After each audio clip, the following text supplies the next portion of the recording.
The Las Vegas Raiders are in a division with opposing quarterbacks like Patrick Mahomes, Justin Herbert, and now Russell Wilson, which brings us to the topic at hand of what should they do moving forward. The Raiders made the playoffs this past year and nearly sent the game to overtime against the team that eventually went to the Super Bowl and nearly won the Super Bowl in the Cincinnati Bengals. But a wild card loss is not what the Raiders want to strive for every year, as this is a team that hasn't been to the Super Bowl in nearly 20 years since they lost to the Tampa Bay Buccaneers back in 2002. This is a team that wants to win Super Bowls, and multiple at that, but at the same time, how can they realistically compete in not only the AFC West, but in the AFC when facing other quarterbacks like Joe Burrow, Lamar Jackson, and Josh Allen? Well, in today's video, we're going to break everything down, so without further ado, let's begin.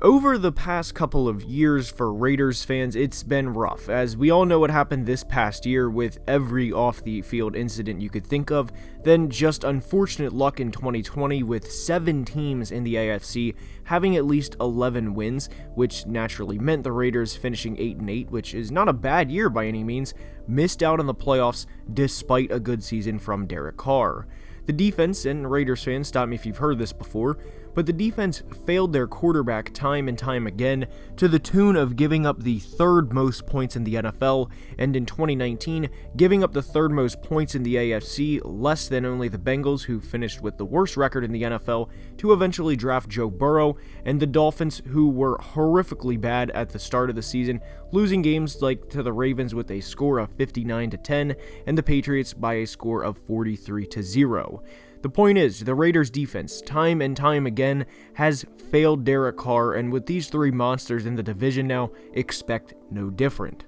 And sure, the Raiders beat the Chargers this year in Week 18 on Sunday Night Football with everything, meaning a playoff spot on the line, but in that game they gave up 32 points and well over 400 yards of offense to the Chargers. This team isn't close to having a defense that competes with the absolute best of them, and the Raiders' offense isn't this juggernaut in their own rights. And of course, Raiders fans always defend Derek Carr, and I get it, you defend your guy, and bring up his defenses give up an average of nearly, or even a little over 27 points per game, which is the most in NFL history, fun fact if you didn't know. But on the same side of the coin, I would like to say Derek Carr, with or without those horrid defenses, is not this top 3 or 4 caliber quarterback in the NFL, period. Which is why I am calling for them to blow absolutely everything up, and this in a lot of ways goes back to hitting on first round picks in what can now be viewed as a shit show, which was the John Gruden and Mike Mayock era. Both are gone, and in the years 2019 through 2021,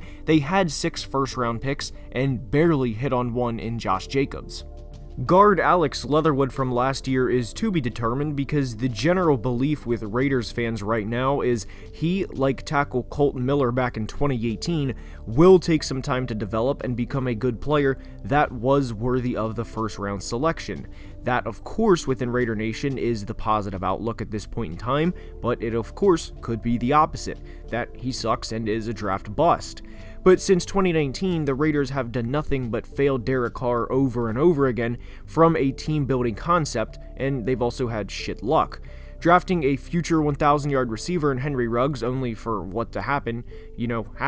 is both sad and horrible from a real-world situation, and then from a football standpoint, you have another hole to fill. And with Derek Carr, yes, he's a good quarterback, and a lot of teams would love to have him. But as we said, he's not an elite of elite player, and this hasn't been addressed in the video yet, so here we are doing it now. I'm sure Raiders fans believe to a degree that if Matt Stafford can win a Super Bowl, then so can Derek Carr, and from their perspective, I completely understand where they're coming from. But the Rams as a team are miles better than where the Raiders are currently, and they also had a fair share of things go their way in the 2021 Super Bowl run that the Raiders would need for a Super Bowl run in their own rights, which I don't think would happen if any of the past few years are an indicator. The wildcard game, they played a reeling Cardinals team who had no business of being a playoff team, and not surprisingly were smoked by 3 scores. There were legitimate people out there saying, why do we have 7 seeds if this is what we're going to get?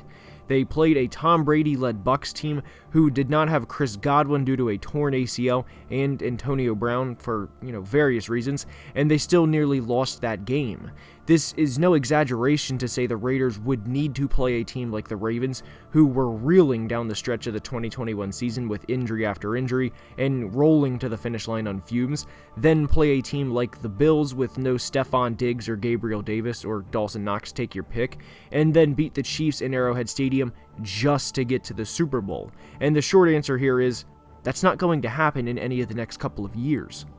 The Raiders winning a Super Bowl with the current roster they have is like when you're sitting around on NFL Sunday saying, I need these things to happen for this 14-leg parlay so my $5 can become $50,000. And while I do think the Raiders should blow it up and start over because of where they are and given they have a new head coach and GM in Josh McDaniels and Dave Ziegler, I want to emphasize, now is the best time to trade Derek Carr, right now. The Deshaun Watson legal situation looks to be in favor of opposing NFL teams, so he will more than likely be traded soon, and there are a lot of quarterback-needy teams. And of course, we know the 2022 NFL draft class is not strong from a quarterback perspective. And we recently did a video on the Indianapolis Colts, and it would make a lot of sense for Derek to go there. They're not the only team to be clear, but with Frank Reich and Chris Ballard in a lot of ways reaching to keep their jobs long term, this is an example of where the Raiders can sort of pull a heist with them.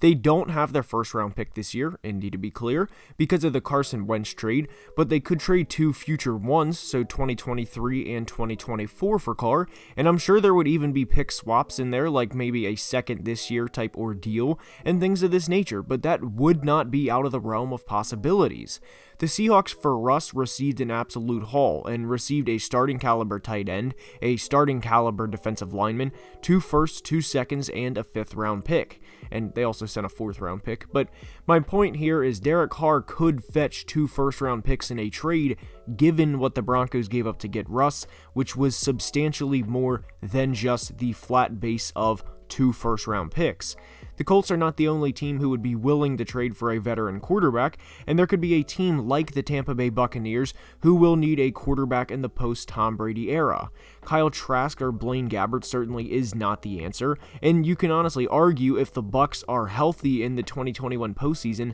that they repeat as champions. Like, that's a legitimate argument. That would also benefit the Raiders with the out-of-conference, though if they are trading, it's not as vital to them with the out-of-conference part that teams love to do because of right now who they have in their division. If the Raiders trade Carr, then they're saying, yep, we see who we have in our division and know at this point in time we cannot compete with these teams, which even without the addition of Russ in the division, the Raiders played 2 games against the Chiefs this past year and lost by a combined score of 89-23. They did beat them in Arrowhead in 2020, but that was a long time ago from a football standpoint. One more team that would be interested in Carr's service is the Pittsburgh Steelers, and that's pretty self-explanatory. A legend retires and you don't have a clear option in the post-Big Ben days.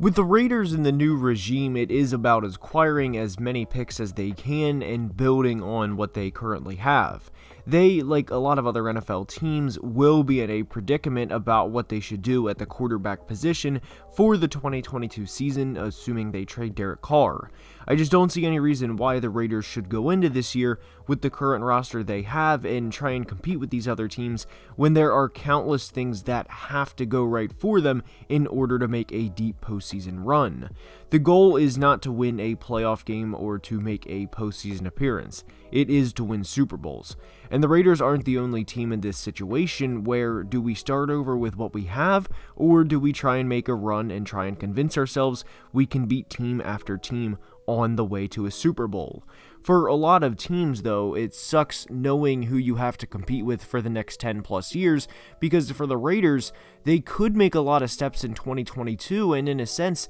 have a lot of positive things happen, but the record may not show that big of a difference, if at all. This is a true crossroads for the franchise because they're treading water. Do you try with everything you have to fill the glass the rest of the way, like the Bills, Chiefs, and Bengals have, or do you dump it out and associate yourselves with the Jets and Jags of the conference and hope you can hit on a young, hotshot quarterback? You guys know where I stand, and in a boxing match Royal Rumble style full of heavyweights, I don't think the welterweight is going to be able to hang with these guys for very long. Sure, they may get a good shot in or two, as to be fair to the Raiders, I don't think that 89-23 score cumulative against the Chiefs in 2021 is entirely accurate, but the Raiders also aren't going to come out and sweep them this year and a lot of other teams, barring some unforeseen miracle. The Raiders were already in a tricky situation with Herbert and Mahomes in the division, but now this makes it even worse for them than it already was. And with that being said, that's all I have for today's video. I hope you enjoyed, and if you did, please leave a like and subscribe to the channel because it would truly mean the world. Until next time, please be safe and have a great day. Love you guys.